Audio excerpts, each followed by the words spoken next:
Good morning, everyone. My name is Nikhil, and I welcome you all to today's webinar on managing security threats in today's enterprise. This webinar has been brought to you by Seqrite. Today's presenters for the webinar would be Mr. Harish Shukla, Manager, Solutions and Services, Seqrite, and Mr. Chandrasekhar, who is a technical consultant at Seqrite. I will introduce to you first Mr. Harish Shukla. He is a seasoned technical sales professional with a rich experience in information security management, professional services, IT, IS security measures, competitive analysis, data center security management, network security architecture. He's into solution selling. He's also into complex solution consulting, which includes private cloud and virtual data center. He's into an expert also into security, governance, and risk and compliance. Also manages the sales aspect of the security selling, which is partner management and channel development. Now introducing to you Mr. Chandrasekhar. Chandrasekhar has 11 plus years of experience in the field of information technology and data security. In his current and past experience, he's been extensively involved in various aspects of information security and implementation of network security domain. At Seqrite, he leads the pre-sales team for endpoint security, security information and event management, more popularly known as the SIEM, and mobile device management, more popularly known as MDM. Prior to Seqrite, Chandrasekhar was associated with Tata Communications and Avalis and has worked in the IT security and telecom sector on various products like endpoint security, data center managed services, and has handled globally distributed support teams. His professional certifications include certifications from Microsoft, Cisco, Juniper, ITIL, PMPNets, and most recently, CISA. He is passionate about IT security and upcoming network technologies and has conducted numerous training sessions on IT security awareness with IT teams across India. Now handing over the mic to Harish to take over the proceedings.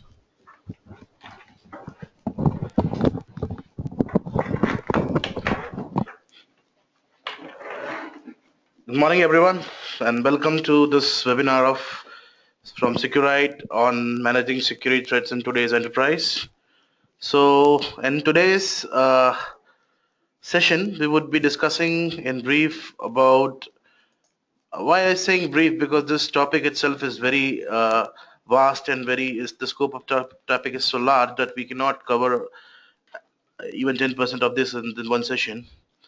So today's what we will our agenda of discussion today is to discuss today's enterprise scenario in terms of IT security, rise of advanced persistent threats and other risks, triangle of use, user awareness, and single point of observation. Security appliances have to work out of the box, and finally we'll take some questions from you and try to answer that.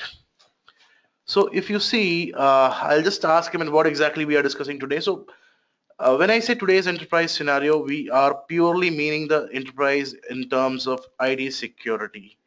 Now, IT security was associated from computers since the even advent of the computers, internet, and of course. But earlier, it was always synonym to antivirus kind of solutions, which were made to detect some malicious program designed to corrupt your computer systems. But today, the meaning of IT security, the meaning of cybercrime, the meaning of malwares are different. Their work is different, their intensity is different, and of course, their magnanimity is different. So you can see there has been a consistent growth in the numbers of malware and cybercrime over the years, and these incidents are growing day by day. Today, no platform or operating system is 100% immune from threat. That's for sure. There is an exponential growth in highly sophisticated and advanced global crime community, which, unlike from the past or the predecessors of them, they were vague, they were innocent kids, they were just doing some kind of experiments. They are today's community is very much paid, very much target driven, and they have a monetary agenda behind these attacks. Sophisticated cyber groups, they are looking for your intellectual property, confidential information, financial data. So today it's a famous saying that if you want to wreck a person, steal its email box. So you know everything about him and his whole identity is at stake. So attacks are now more persistent, pervasive, in some cases more targeted than ever before. So if you see in my screen, what I was talking about, the advanced persistent threat, which we will discuss definitely in more detail in our coming slides. So if you see this, if we see the growth of this, the trend of growth of these APTs in global technical scenarios, this was only 3.4 million reported in 2009, but 2014 last year it was 42.2. So it there is a 66% of growth in APTs over these years, over these 6 years. Now, why we are talking specifically about APTs? Because among all malwares or all kind of cyber crimes we can think of, these are the most dangerous or most lethally designed to bypass firewalls, intrusion detection systems, and anti-malware programs. They have a they have a specific target, they have a specific agenda, the way they entered into your company, into your network. And not only that, when they go back, they remove the traces of how they have come. So you are not left with any forensics later on to see that what how the APT has entered into your organization. Now, there are some external factors. Now, why APTs are so have rose from 3.2 to 42 and something like that. So, why these some there are some external factors which we need to consider. In these all years, if you see today's external factor scenario, 738 is the number, the cloud services that an average company uses today. So you can see perhaps 4 5 years back we were using a single or one or two cloud services, but today the numbers rose to 738. 25% of the global firms will adopt big data analytics for security and fraud detection. And there are almost 7.22 billion mobile devices in the world today, and they're growing. And as per the today's the research, by 2020 the number will be double. Also by 2020, 60% of enterprise security budgets will be allocated for rapid detection response strategies. So the buzz of this IT security, the buzz of everything, and the resident data moving from your inside database servers to cloud, and not only are now static but are mobile, the APTs have bigger chances to spread themselves, and the APTs even have bigger chances to exploit you. So this is a collective idea of cyber criminal minds that, of course, the technology, security technology has evolved in these years, but because of the changing trends, the way people use IT, they still have a lot of scope to destroy the existing IT systems and make profits out of it. So attacks are news in everywhere. I mean, if you see on an average, any national daily or any international newspaper had one or two news of cybercrime reported, and most of them are, of course, big. And the nowadays, because of the limitation of weapons or something like that, cyber warfare is more common among nations. And you see, most of the government organizations are the victims of it, specifically of the national important systems like defense systems, investigation agencies, and all that. So whether it is New York, it's Delhi, it's London, it's Paris, or it's Tokyo, you can actually get a news from everywhere that there is one or other kind of cybercrime happening, a cyber attack happening. Now there is a outward balance, or what we called is a balance point, gravity point when we talk about security. Security is a very delicate issue to talk about, and is a very delicate issue to uh, think about, because security is inversely proportional to functionality and ease of use. We have to create secure enterprise IT systems. We have to secure our enterprise network, but at the same time, we have to keep it functional, and we have to keep the system and software easy to use for our people. Because if a system is not cannot be used by people who are meant to use it, then there is no point of creating such system and investing. So we have to see that our ROI from our IT investment should remain intact, yet providing the best security to cover them. So this is what you see on your screen is a what I call a triangle of use, where we have to strike a fine balance between security, functionality, and ease of use, where the systems are rightly secured, but yet functional and easy to use.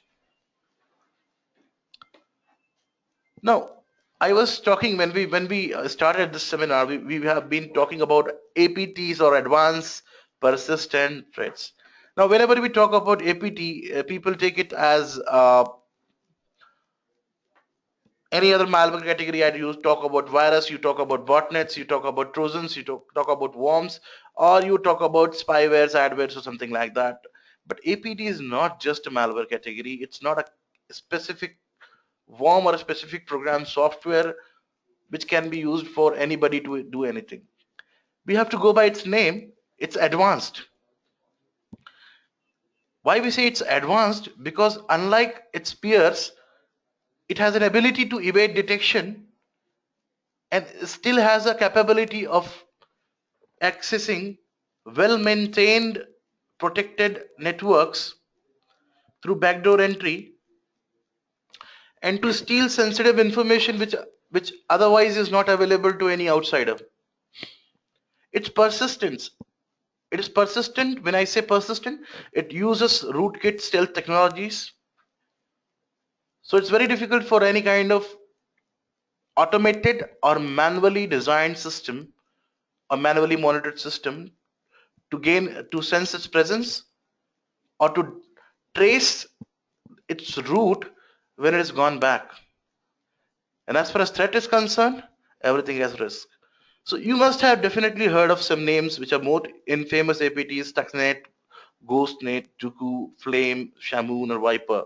Out of it, I think Stuxnet, is a very popular one. I mean, everybody know that about the Iranian nuclear agency is got victim of this APT. So you can see that how APTs are made. They're very, very much targeted. They know their job. The designer of the APT does know what he has to attack, how it will be attacked, what are the pinpoints which you need to take care of, where are the gray areas, and where he has to enter and where he has to come out. So logically, if you see, APTs have a specific way of working. Now, how they work? So, if you see the pattern in which APT work, this is mostly started as a phishing or zero-day attack, where a handful of users, target by phishing, where you they see that where the payload or the what we call, any kind of uh, malicious program can be left. Then the next step is to find a backdoor. It could be any machine, any the strength of a chain is the weakest link. So they find that where they can find that weakest link.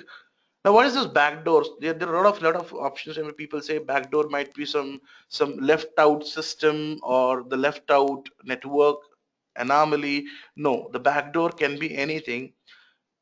The backdoor can be any part of your program or your application which has been left unnoticed by the programmer or the developer of that application.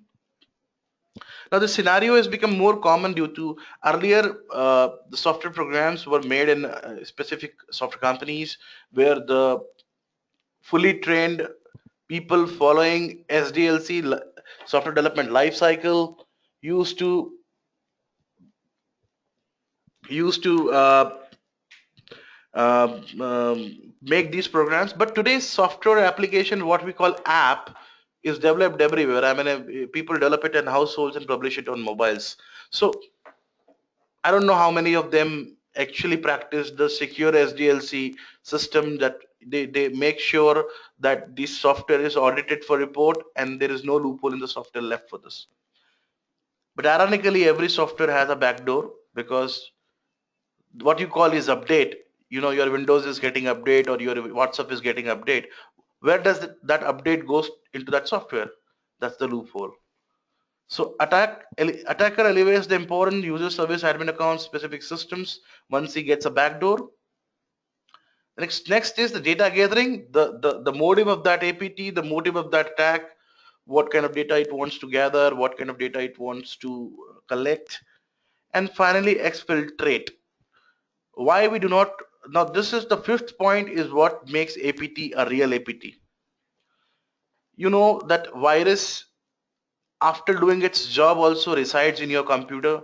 Your antivirus software can find later on that virus and can terminate or kill it or do whatever, but they do not exfiltrate from your system. But APTs, they go back by the same path from which they have come, and of course erasing all the what we call instances or evidences which can later help the investigators to find that what was happened. So their modus operandi is very different from what you have the traditional security attacks. So now we will definitely talk about more about SMB and enterprise challenges. So I'll hand over this to Mr. Chandrasekhar, who will take you some technical aspects of this whole security events. Yeah, good morning, everybody. Yeah, so today as SMBs enterprise and SMBs and enterprise challenges. So we come about a SIM tool, which is a more essential cyber technology tool. So similarly, like today, SMBs and enterprises have similar kind of challenges facing, and they have the similar kind of cyber threats comparatively with the enterprise. However, SMEs typically apply same technology or same solutions which is applicable for enterprises. It's not the SMEs cannot adopt the same kind of infrastructure. So and resource. So this is a major resource or an issue which has been facing by the SMEs and some of the enterprises.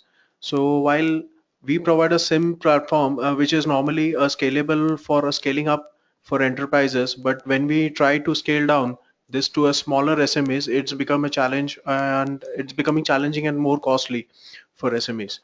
So okay, so there are some of the challenges what they face is as the lack of a dedicated network security professional. Okay, so in the vast majority of SMEs or an enterprise, so normally network security is treated as an subset of an IT, and the demands for security tools since 2014 and due to the lack of skilled and dedicated resource, this creating a more obstacle in implementing these solutions. So no, in SME segments, like normally the IT managers or the IT admins, due to the lack of training and knowledge, and are unable to understand the new threats and network security challenges and what solutions has to be procured. So this has become the major challenges in the SME segments. And second one is the budget allocation of this IT security. Again, one of the biggest challenge here. So we have come up with a solution where we provide an analyst and a network analyzing of the network setups and provide us an extended assurance of the security in general, and even identifies their requirement and implement policies and compliance issues and originating from the existing networks, and we provide them a complete end-to-end solutions on this. Okay. The next one here we are facing a single point of observation. So in most of the SMEs that they have procured all the security tools like UTM, firewall, and antivirus solutions. So getting this on board in the network and managing them and monitoring them at a single console has become again a big challenge.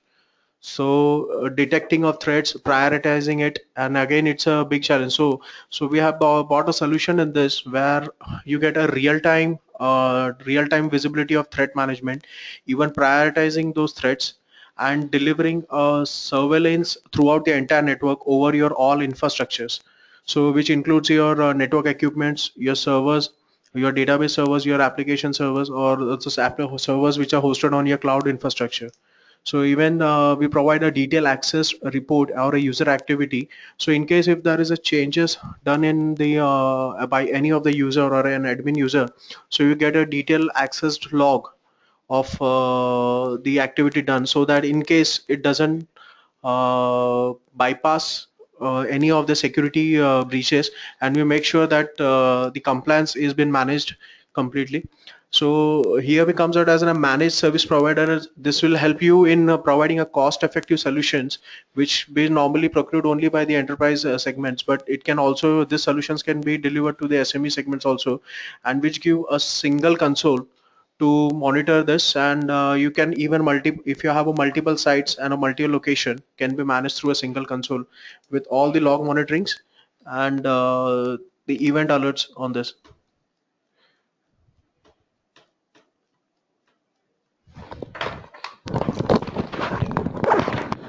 So these was the some of the product related things which we have done that relatively related to enterprise security. Now there are some factors. I mean, there are some factors which are behind and behind of these successful target attacks. Now there are some technology factors and then there are some human factors. Both are equally important, and of course are the reason why any enterprise can reach to a potential of being attacked. So technology factor is bypassing traditional security with limited capabilities. Definitely, the older days have gone when you one layer of security could have helped enterprises to remain secure from these kind of attacks called APTs. Now, of course, there are software design architecture flaws which produces vulnerable systems. Definitely, we have talked it earlier about that, outdated unpatched operating system or outdated antivirus. So any outdated or unpatched operating system is very much equal to a virus itself. So it's no use whatever antivirus or what kind of system you're using. If you have unpatched and outdated operating systems or programs, then you are out of the game. I mean, you're not a secure, you don't have a secure network. The most important factor today, which runs out into your system, is human factor. Now, as I said, there are highly sophisticated and extremely organized cyber criminals which are looking forward to an opportunity to attack any organization so that they can make profits out of it. On the other hand, one side you have a highly sophisticated and organized criminals, and the other hand you have a unaware, irresponsible insiders. So people, when advent of more technology, internet, more cyber-based services, their time on computers in increasing the time they spend on computers. They have handheld mobile devices like tablets and mobile where they have internet also. So this all overall, the so-called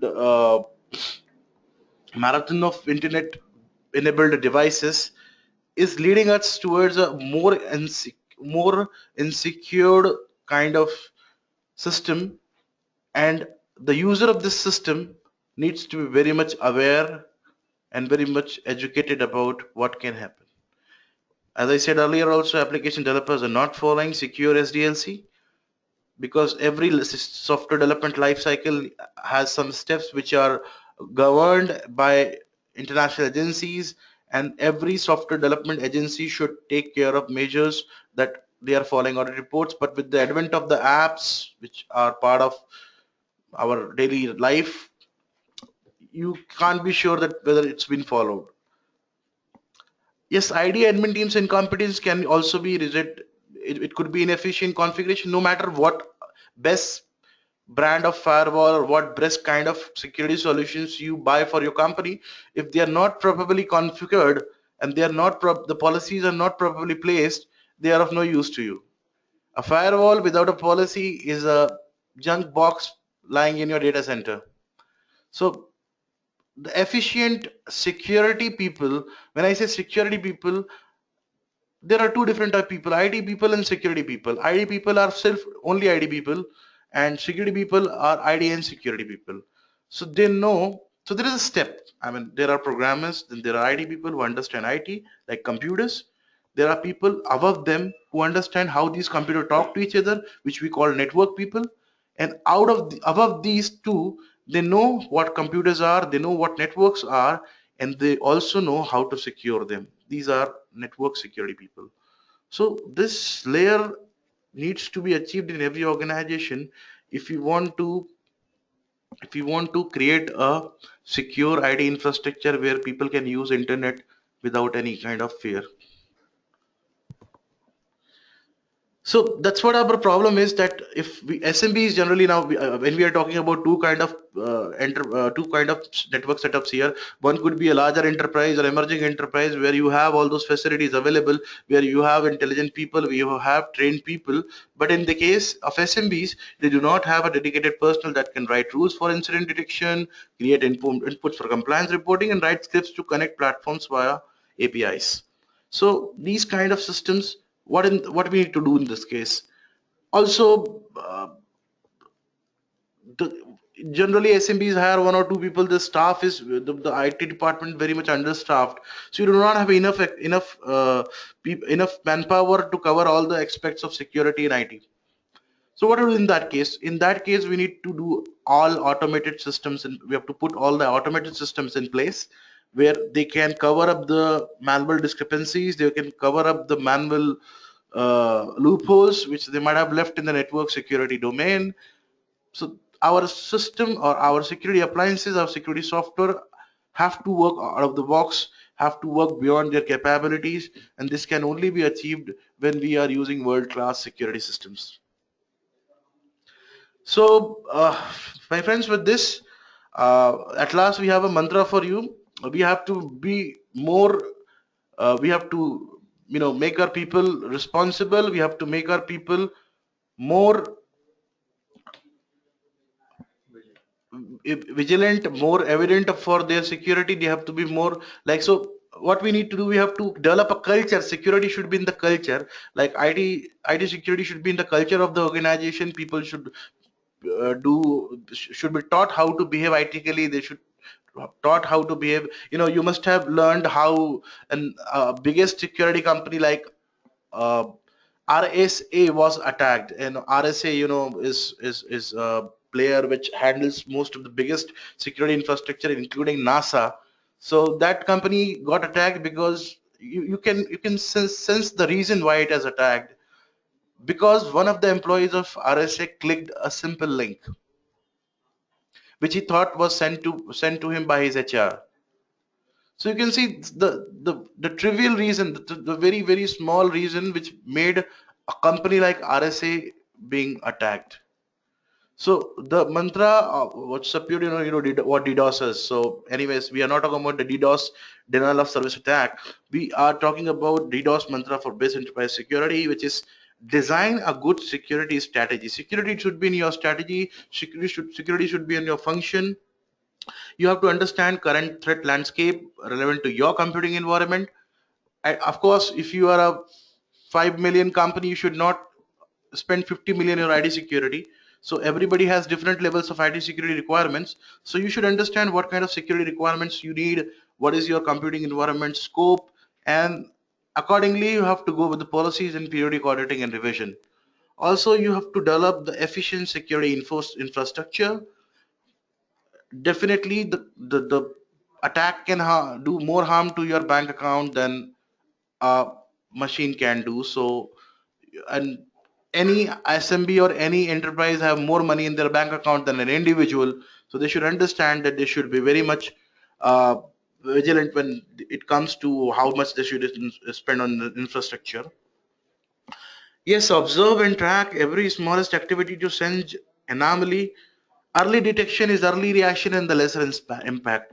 So the IT security professionals and the responsible people of the organization should be very vigilant in terms when it comes to security or security of their IT systems. They should be very serious about IT governance, how people using system, they are accessing, what they are not accessing, what they are carrying in, what they are not carrying in. So in all aspects like data security, network security, even the security of the computer systems, everything should be monitored and everything should be driven by a policy. Yes, as I said, security should be in culture. People should be educated, awareness, common sense. People should understand when they are sitting in at their homes or they are in office, they should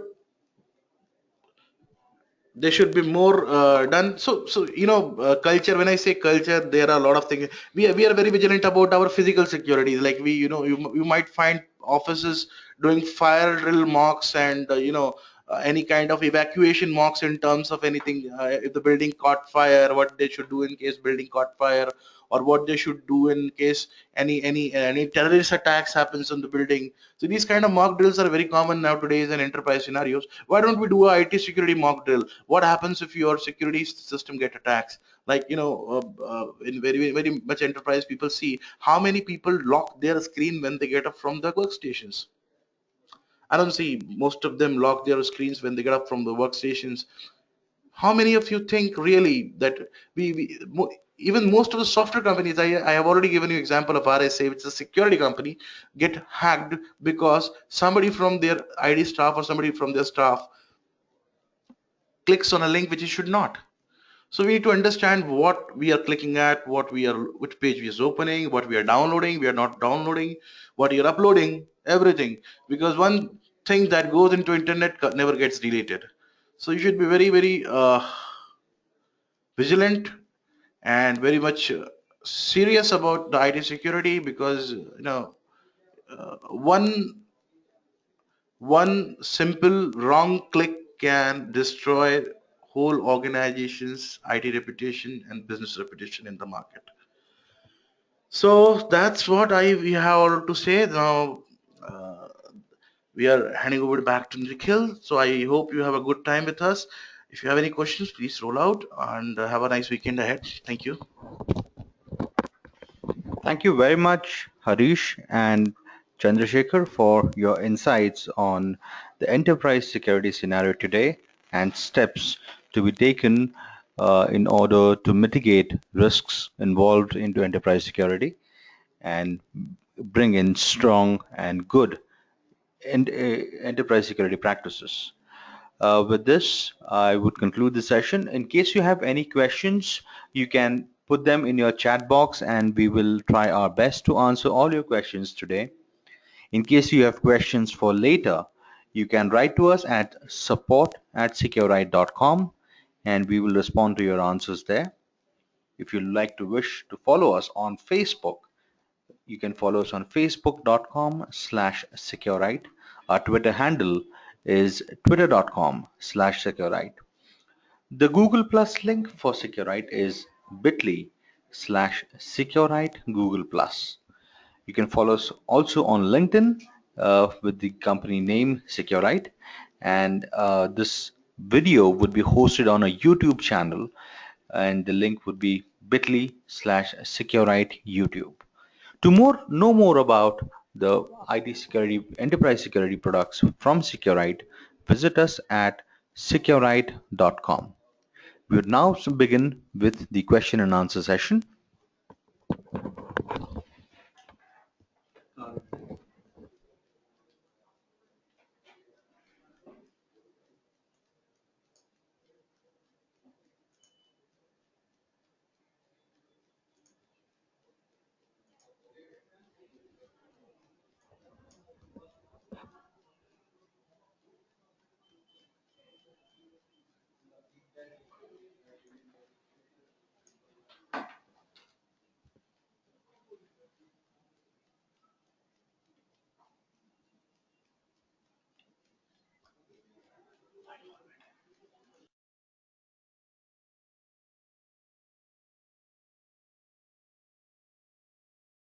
Uh, this question, I believe, is for Harish. One of our users asked us to give us an example of mock security drill. Harish, could you please answer this question?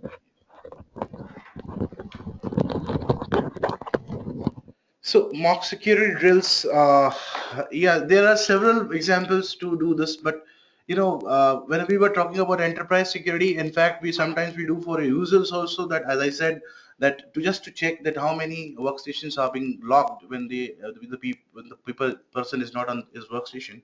One is that. Other one is you can check what kind of password people set for their accounts when they log in into, or password generally set by your IT staff for various resources like your Microsoft Active Directory or any Radius servers which you are using. For the IT staff, we can drill down that we can we can create an attack inside our organization and send it to and broadcast this to few people and to see how many people click at it. It could be a mail sent from an anonymous mail and with the anonymous domain to your the personal mail accounts of the people. Now, generally, if company HR has to send some information, it will send on your official ID and not your personal ID. But yet, people thinking that's mail from HR or any kind of any specific CEO or something, they click on it. So you can check out that how many people click, and likewise you can understand that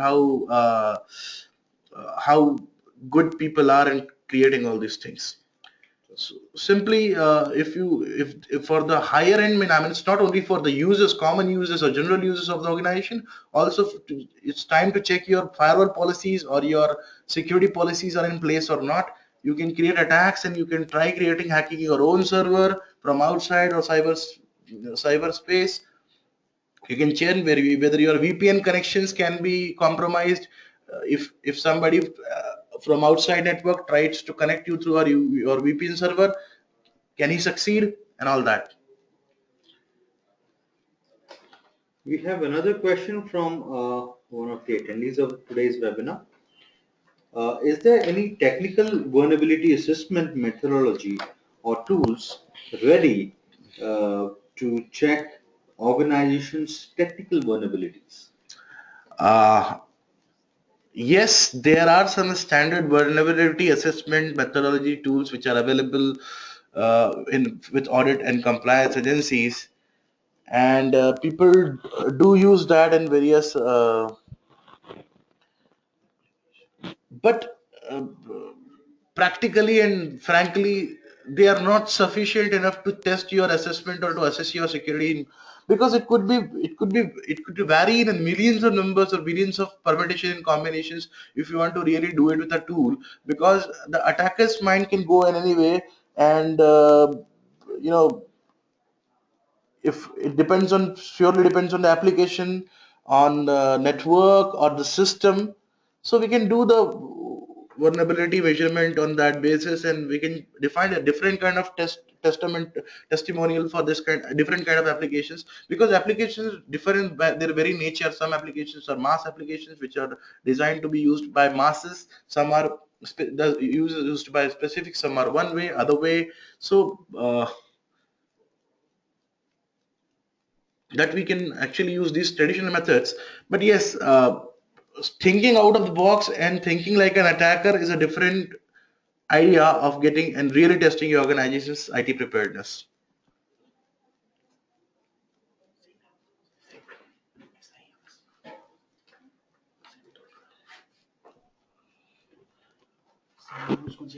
Yeah, so one of our users is asking about ISMS approach.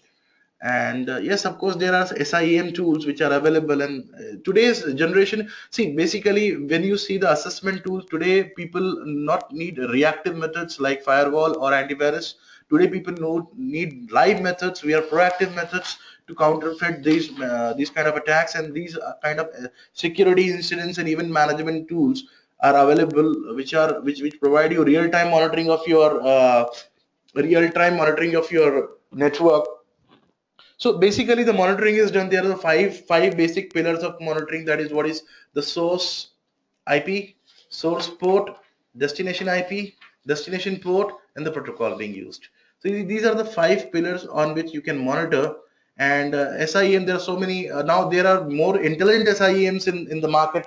Like they one of the examples is comprehensive network attack monitoring tool as CNAM. by Net Monastery. And this tool is not only intelligently just to monitor your log or data, but also it helps you to stop the it helps you to stop. It has a intelligent IDS engine attached to it, which helps you to stop the attack also live. So when I say live, it's the delay of 0 to 4 seconds. So we can't wait for a system to react to any kind of attack when it is already done, because the damage has been done. But yes, these kind of systems, they help you to monitor these attacks real time, and also they provide you forensics that you can later on actually explore to find out what has caused these attacks, and whether this kind of attack can happen again, who has attacked, how he was attacked, where this attack came from, which geography, and all that. So we see a lot of attacks having the major nowadays. There is a major tradition going on to attack it from multiple hops. So you can see an attack happening to DRDO in India can be generated from Vietnam via Hong Kong. So there are multiple country gateways involved in the attack. So tracing back to the original destination of the attack or original source of the attack is a tedious job, which can be done by forensic security analysts later on. But for the moment, if you want to defer the attack, deter the attack, you have to use the systems like SIEM, and you have to be measuring every event occurring into your. There's some millions of events occur in every organizations in a day. Average sized organization. So there has to be some methodology, some tool like CNAM, and there are other bigger tools for large organizations like HP has a solution called ArcSight. Then you have IBM QRadar and all those systems which can be used to see these attacks live. Okay, Harish, we have another question from one of our users. In the current enterprise scenario, what is the main factor which puts IT enterprise security at risk? So as I said, there are I nowadays I don't see when you say enterprise scenario, and I assume enterprises are well equipped with the tools, they're well equipped with the infrastructure requirements, and I generally a data center should have, and IT infrastructure do have a well trained manpower also. What is not there is a defined strategy of security. When I say defined strategy of security, that now the CISOs and CIOs have to understand that security should be present in the various layer. The layer wise security is required. If you put all your effort and all your budget expenditure at a single layer, it's not going to help.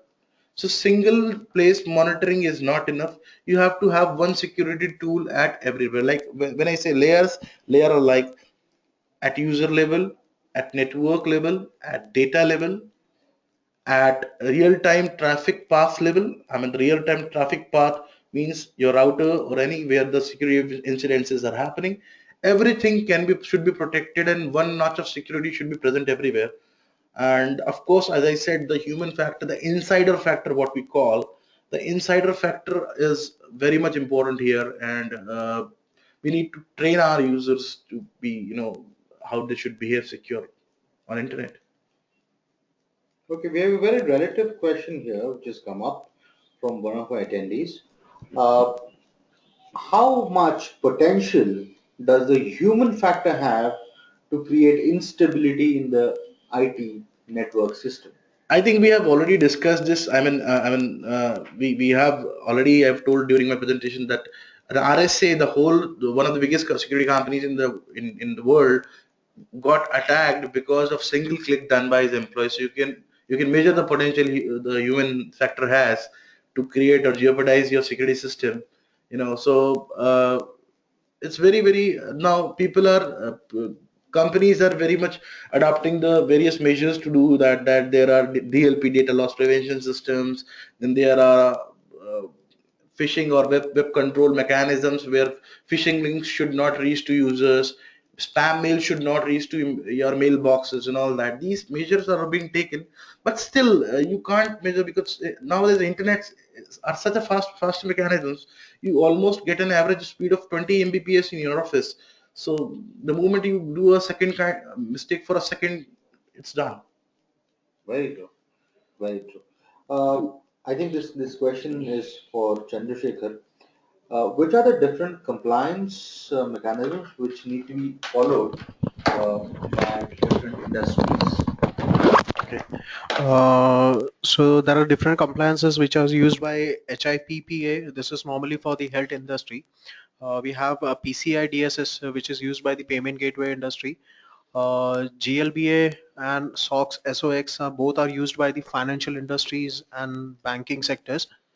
Equivalently, there are other sectors like for IT, that is ISO 20001 and 27002, which is normally for IT infrastructure companies and the IT security information management.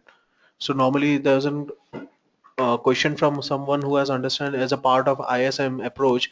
I expecting some insight available tools. So yeah, definitely we have such tools available. So and we can get this report. It's one more compliance is a CIPA, which is for Child Protection Act. So this kind of compliance can be managed. Okay, okay. Harish, I think this next one is for you.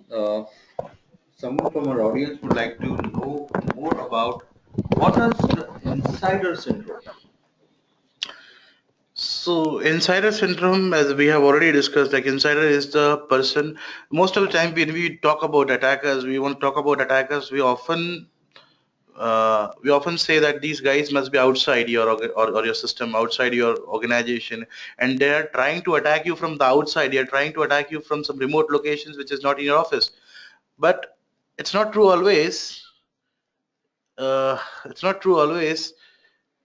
Many a times, the attacker is inside the organizations, and most of the time he doesn't know that he is creating is preparing a scenario for attack. So social security factor is called insider factor, and the syndrome is called insider syndrome, because social security, this could not be always technical, it could not be always uh, most of the times you meet, if I'll give an example. If IT manager is meeting let's hundreds of vendors every day, and they do ask what kind of systems you are using in your office, what kind of firewalls you're using. They often dig you out to know also that what is the model name and the configuration of your firewall. In just because in your casual discussion you come you disclose this kind of information to those vendors or those to those people. People keep simple passwords and they share this password with their friend. Normally you do how your office functions when you are going for a party with your outsider friends, and you're talking casually about your how your IT is being made, what are the various kind of systems, or what kind of passwords do you need to check out before you go into your systems. So these kind of non-technical factors are also very important and have been proven very crucial sometimes, like sharing a password with a friend which is not from your organization, or telling the sharing the information on the security compliance or security information or network infrastructure do you have in your organization. Makes a lot of sense that what we call insider syndrome, because these are the one of the most important reason, and almost 60% of the attack happen like this, because there should be a key to enter to the house, and if the resident of the house provide that key, nothing like it. I think we are done with all the questions for today. I think this is the end of today's session. I would thank everyone for joining us in today's webinar on managing security threats in today's enterprise scenario. Thank you, Harish, and thank you, Chandrasekhar, for your time. And you all have a good day ahead and a good weekend.